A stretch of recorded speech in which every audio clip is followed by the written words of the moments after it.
Alright, what we're going to go over right now, we're going to quickly review the triangulation point concept. And then we're going to expand upon it. We're going to add a little bit more to it that's going to help you enhance the power of your strike. So Moses, get into a fighting stance facing facing the door.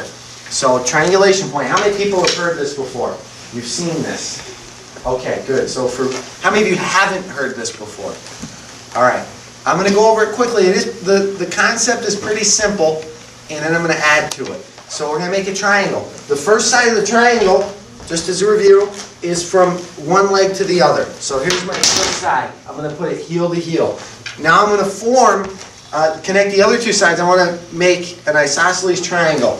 And I'm going to connect these sides, and where they meet, at that point, we have our triangulation point. I'm not liking it. Okay? So this point is the point towards which, if I pull him or I push him, he doesn't have stability. He's not going to be able to maintain his balance, his stance. See, if I pull him, try to stand. He can't. He's got to go with me. If I push him, because remember, I can flip this triangle over, and now we have another point behind him. Okay, so how does this apply? One way it applies, and this is when we usually talk about it. Let me just get this out of the way. One place this applies is if say we're in a grappling situation, and I go to throw him.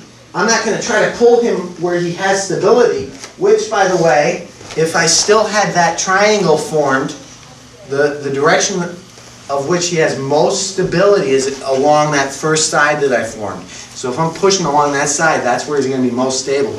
But if I'm pulling him over his leg, if I'm trying to pull straight this way, he's going to have stability as well. But if I change direction, and now I'm pulling him towards a triangulation point, it's easy, okay? Oos, you remember that? Oos said. Okay, so now, we're going to take that, and we're going to add it, we're going to add something else to it. We're going to look at it in terms of striking and kicking, if you want. So, let's have Moses, actually now we don't need that. I'm just going to tap you, because you'll see the effect. Get into a good fighting stance. So I'm not going to hit Moses hard, I'm just going to give him a little tap. And you can see, okay, hitting him like that, that's one thing. Right? But if I end up coming in where I'm striking towards a triangulation point, see the difference? There's a big difference. Why? To expand the triangulation point concept to striking. So, I'm re-explaining this. If I punch and he's in his stance, he's in a good, stable stance, I'm punching, and I'm not even going to punch hard. That's one thing. Now, what's happening when I punch him there? The force is going to be transferred, if he has a good rooted stance, it's going to be transferred to his legs, okay, and to the ground. You're going to feel it. Remember a week ago we were doing an exercise where you were pushing at each other, and where did you feel the force? In your rear heel, right? Oos? It's the same thing. If I hit him, you're feeling it in your leg, right? It's being transferred to the ground.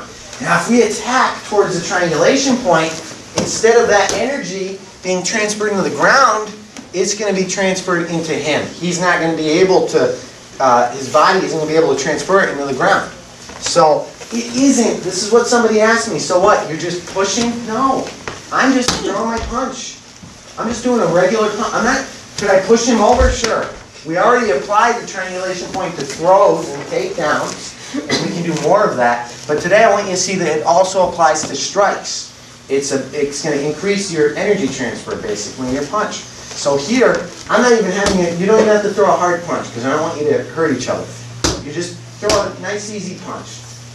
Regular punch, with him in a good fighting stance. Then you can even just have the person get into a horse stance and hold the pad and do the same thing. Because when he's in a horse stance, the triangulation point, there's one in front of him and there's one directly behind him. So those are the two things to do. Get into a fighting stance,